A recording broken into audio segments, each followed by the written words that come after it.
A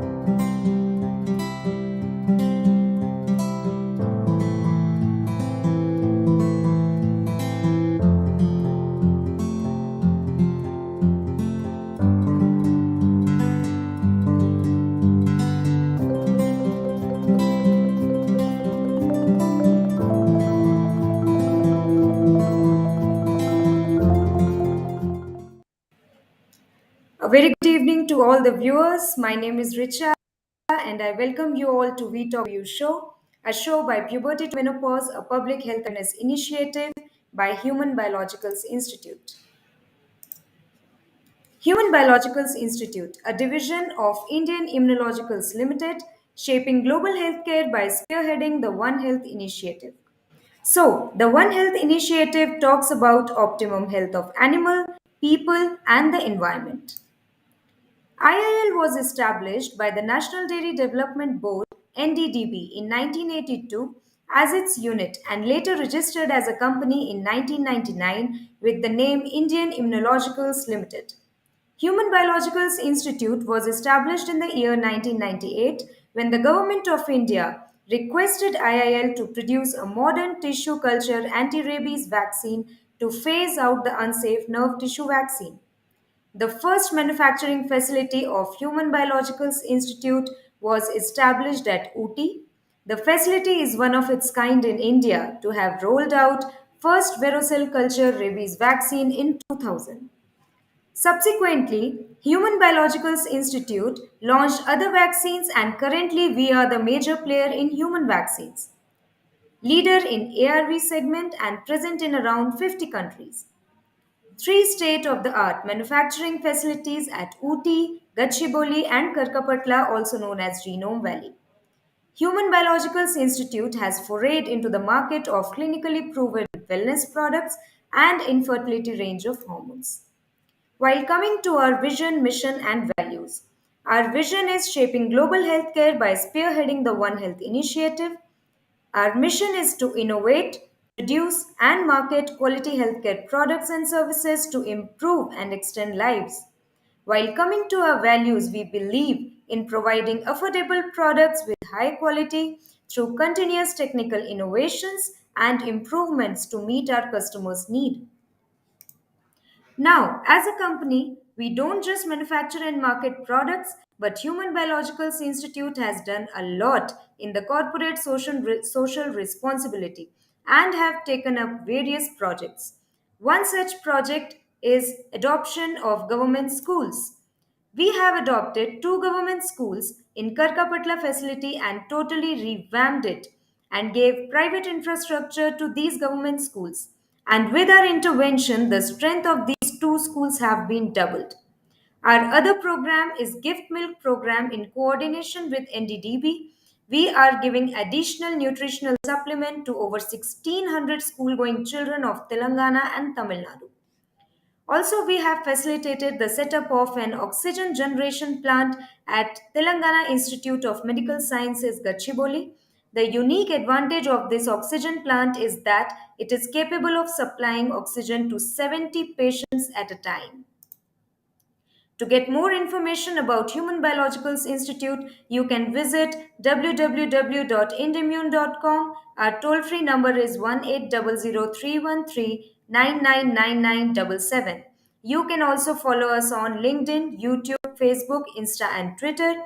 Also, you can go through our unique initiatives on fight against rabies at www.fearlessagainstrabies.com and everything you want to know about women's health at www.pubertytomenopause.com. Puberty to Menopause is yet another awareness platform created by Human Biologicals Institute where we try to provide expert medical advices and create awareness on women's health. Today, once again, I welcome you all to yet another interesting topic of discussion: breastfeeding benefits and common concerns.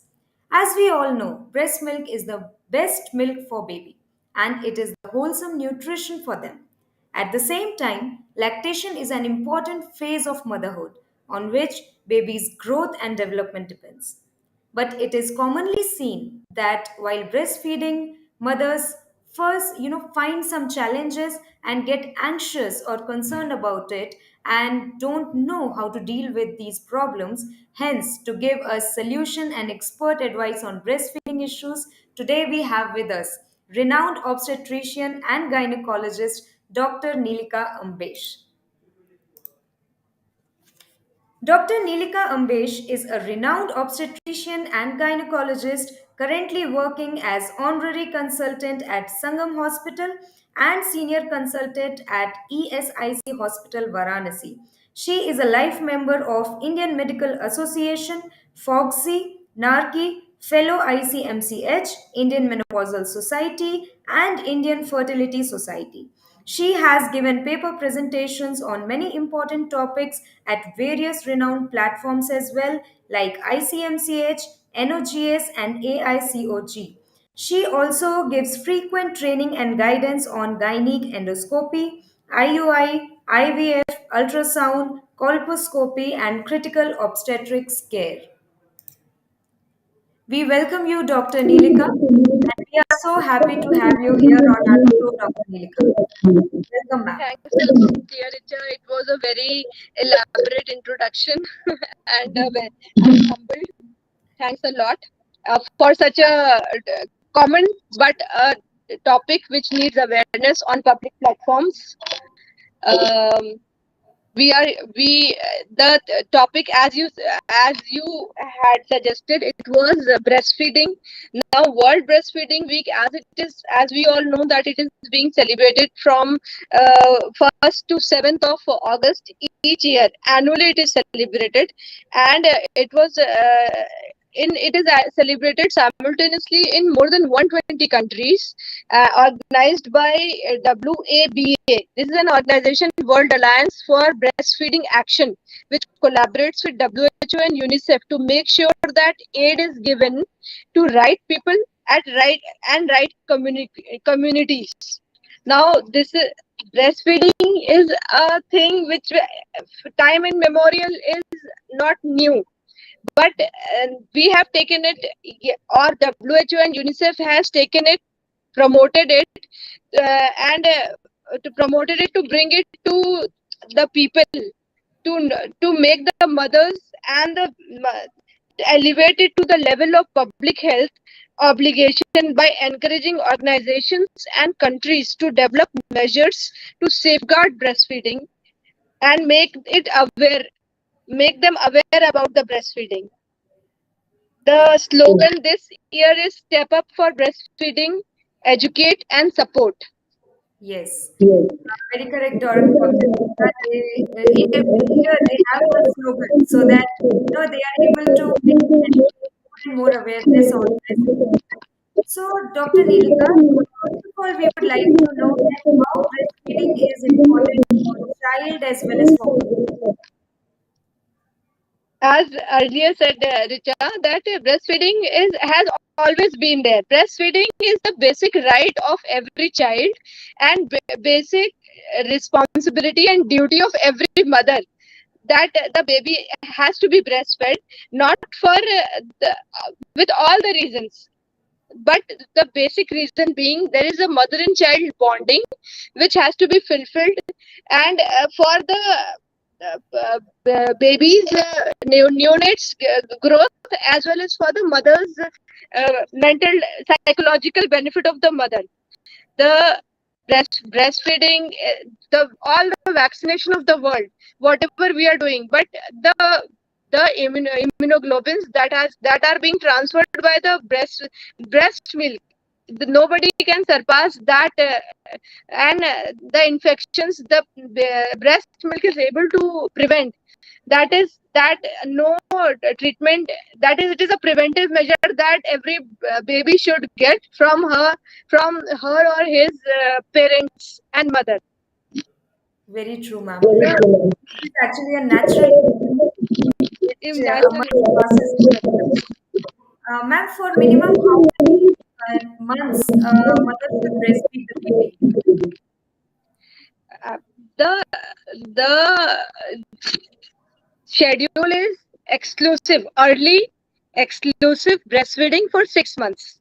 That is the only thing, that it should be started early, immediately after normal delivery or cesarean delivery. Half an hour the baby should be roomed in with the mother, and it should be continued if there are certain not absolute contraindications, like the baby mother is having some issues, illnesses, or some diseases that have that are crossing the milk barrier. But otherwise the baby has to have a exclusive breastfed, has to be exclusively breastfed for 6 months, at least Thank you for so much, 6 months. Dr. Nilika, for this. Doctor, there are so many concerns related to breastfeeding, but when it comes to a very common issue which is coming up nowadays is less milk production, or we can say not enough of milk production. So, what do you suggest for overcoming this problem now? Now, this is a common myth, Richa, that either the production is not adequate for the baby, or the mother is not able to produce that much milk, which is not true. Every mother can produce or is able to produce the amount of feed, that is the minimum amount of feed that the baby requires per day. And the there is no such thing like the mother is having less feed. But then if unless and until the mother has some diseases, the breast tissue has some diseases, or there is no proper feeding techniques, like the mother is not able to properly feed in a proper position, in a proper good, there is no good latch up, and the baby is basically, there is some positional or psychological hindrance which is not allowing the mother to help the child get adequate amount of feed. Because with every suckling, with every suckle, the breast secretion is there. And of course, if that is not there, there is no, there might be nutritional barriers. The mother is not getting adequate nutrition, or not able to that is but by and large 90% of mothers are able to produce the amount of feed. It is only a psychological myth that they are not able to. Maybe they are extra confident. That is the reason. uh, Quite possible, but then there comes the role of awareness, and we are here to promote such things, such to get rid of such myths. Right, Dr. Nilika. Dr. Nilika, when one other concern is there, which is also, I can say, common and challenging.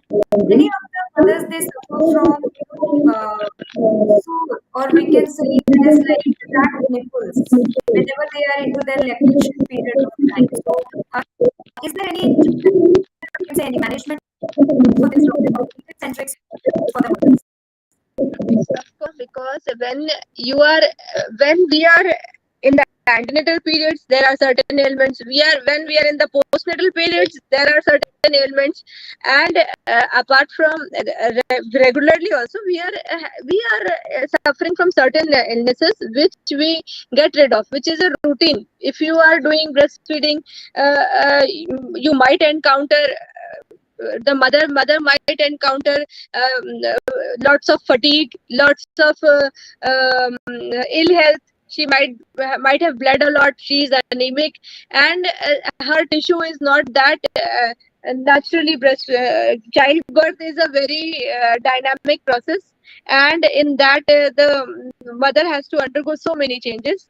And so the if she certain ailments are a common thing, and it has got the ailments have a preventive aspect as well as a management aspect. If what we presently, if you are talking about sore nipples or cracked nipples, it is due to it is basically due to lack of proper feeding techniques used by the mother, or the guardians who are not able to properly guide the new mother, or a mother is always in a position to be helped. She needs help always. So if there are lack of proper feeding facility, feeding techniques, there is a crust formation on the nipple. The milk itself is forming a crust, and when the crust breaks, when it dries off, then there is a crack in the nipple, which causes soreness. And every time the baby feeds, the baby is suckling, there is a peristaltic movement with the tongue, and the if the suction of the tubes will cause trauma to the that crack, and the mother will have sore nipple. So prevention is one of the best baselines, that every time whenever you are going for a feed, you have to wipe it with warm water or proper cleaning hygiene. And whenever after feed also, you have to clean the way we eat, and we wash our hands, and we before eating also we wash our hands, and after eating also we wash our hands. That way we have to clean our advise the lady to clean her nipples before and after each feed. That will prevent many ailments. And of course, this is a common ailment which has to be prevented. Otherwise, there are treatments, medical treatments available, which will get, and then she will be able to happily feed her child. Thank you so much, Doctor.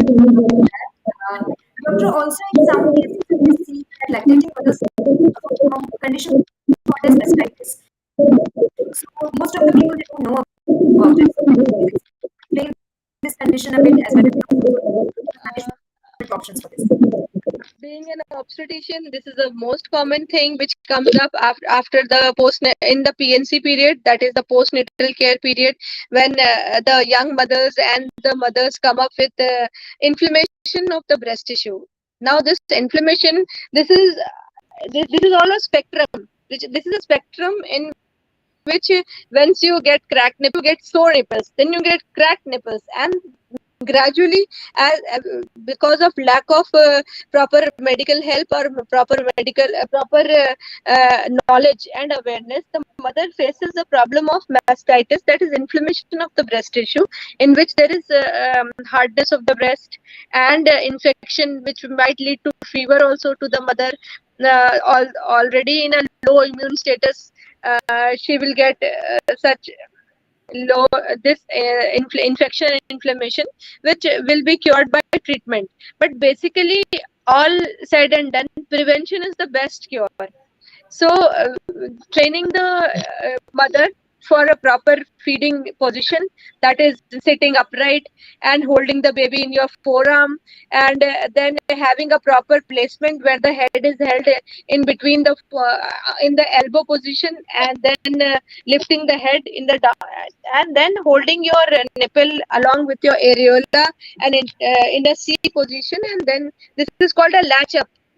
This is a good latch up of the baby with the technique of feeding is to be promoted, and every time, each time, repeated every time, so that they are they will prevent many illnesses to the baby also and to the mother also, like even including backache and all, which because the baby needs to be fed every 2 hours, and every time if you are in a wrong position, you will land up in a very bad backache, and mastitis and all, sore nipple, cracked nipple. These are all the ailments, common ailments in pregnancy, which can be prevented. Very true, Doctor. Also, Dr. Nilika, there is one more term called as breast engorgement, which happens in most of the mothers. So, along with mastitis, if you can explain this as Exactly. well to our viewers. Now you get you see that this is a spectrum, starting from a small part, going to the, that is two ends of the spectrum. Once you are starting with sore nipple, you are ending up with in a breast engorgement, mastitis, cellulitis, and then there goes the whole disease, and that is these are the postnatal diseases.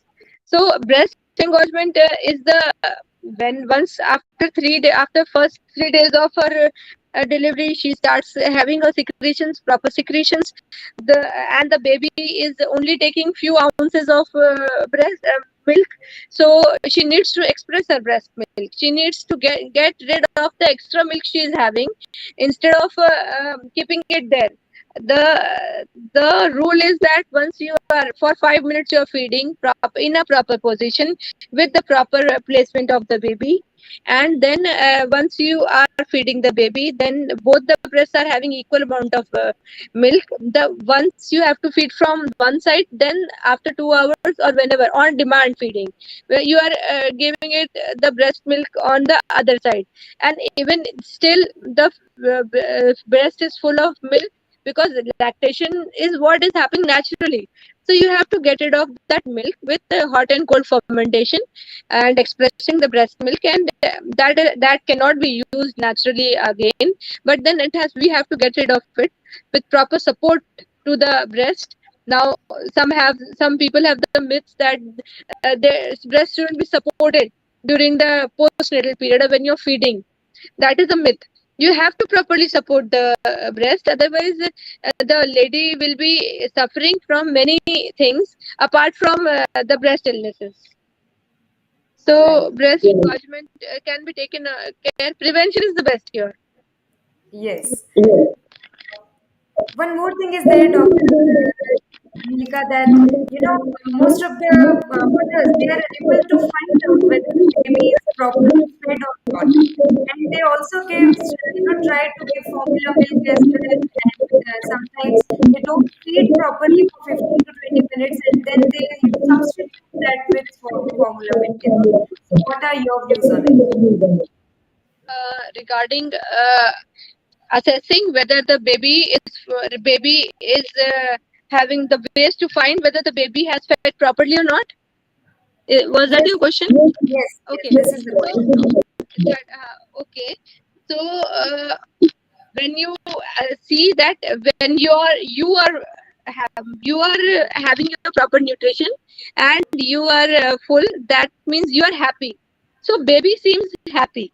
You see a happy child, you see that you come to know that the baby is baby is properly fed by the mother, properly being taken care of, and the amount of milk that is being produced is adequate and sufficient for the baby's growth. The happy, how you know that the baby is happy, that is sleeping properly in between the feeds, the baby is sleeping properly in between the feeds, not vomiting after the feeds, passing urine at least 6 times in 24 hours, 6 to 7 times in 24 hours. Baby is active when assessed. Baby is active when the baby is sleeping, that is the baby is full, and when the baby is awake, the baby is active with the proper limb movements, properly crying with activity. Now that is a baby which is saying that I am okay and now I need my food. And other than that, the baby will gain weight. Baby will start gaining weight, and passing yellow stools instead of green. Because Yeah. initial days the baby passes green stools, then later on, when the baby is having proper food, proper milk, then start passing yellow stools. These are some clinical signs, but when once you see a happy baby, that is a good diet, good nutrition. We're having good nutrition. Thank you so much, Dr. Nilika, for enlightening us with so many concerns and queries and their solutions. Uh, Doctor, I would like to take one or two queries which our audience has also come up with. Sure, sure. Doctor, one of our viewers is asking: Is breast engorgement normal after giving birth? Breast engorgement. Normal after giving birth. Uh, it is normal, but then you have to take care that it doesn't cause. Am I audible? Yeah, Yeah. ma'am. Perfectly audible. 3 days, all the lactiferous tubules, all the hormones in your body start producing milk and start giving the signals that yes, now the baby needs food, so I have to produce milk. So it is a normal thing, but then once you feed the baby properly, most of the milk is being taken up by the baby, and the remaining, if it's still remaining, if you're not feeding properly at proper hours in proper position with proper placement, proper latch up, good latch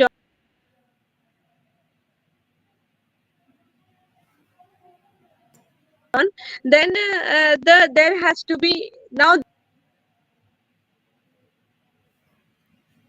Dr. Nilika, we are missing you out. Um, That is not normal.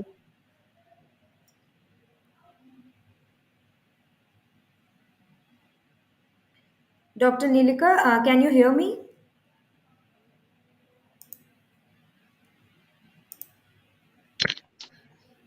I'm There able is to hear you. Yeah, ma'am. Now it's fine. Hmm. There was some internet issue, I think, in between.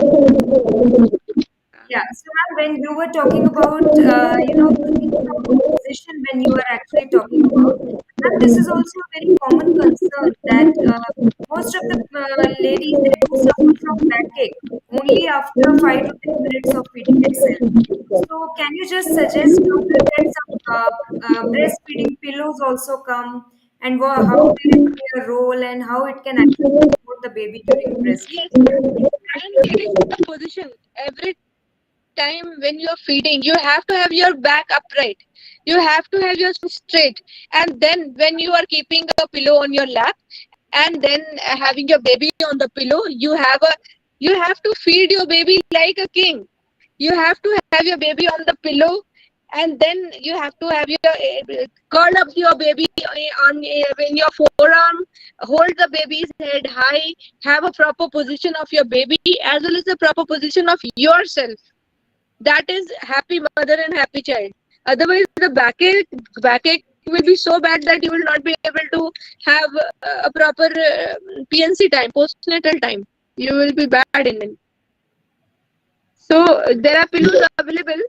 Otherwise, our home pillows will also do. You have to sit straight, upright, without bending your back over the baby. You have to hold the baby upright. You don't Right. have to get on the baby. Doctor, one last question we will have. Why is colostrum important? Colostrum is the first milk that comes out of the that comes out after delivery. It is the transparent thing with all the immunoglobulins.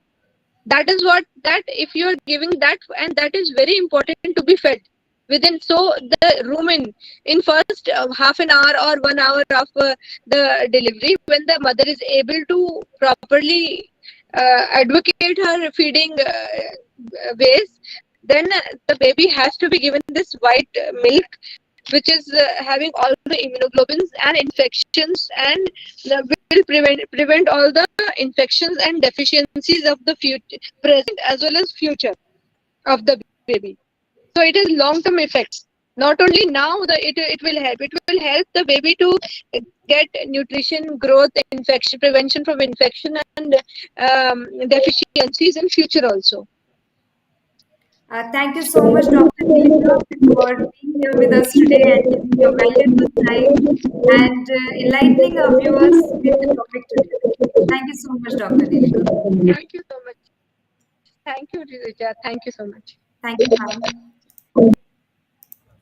So, once again, on behalf of Puberty to Menopause, a Women Health Awareness Initiative by Human Biologicals Institute, I wholeheartedly thanks to the doctor as well as to all our viewers. We request all of you to visit www.pubertytomenopause.com for more information on various health aspects of women at different stages of life. And also follow us on Facebook, Twitter, Insta to get more updates on health and life talks with expert doctors across the nation. I request everyone to advocate breastfeeding as it is not the sole responsibility of a mother but whole society as well to encourage the breastfeeding. If you have any further query, you can write in the comment box. We will surely come back on it. Till then, choose better lifestyle, better nutrition and health. See you all again next time with another interesting topic of discussion. Goodbye and take care till then.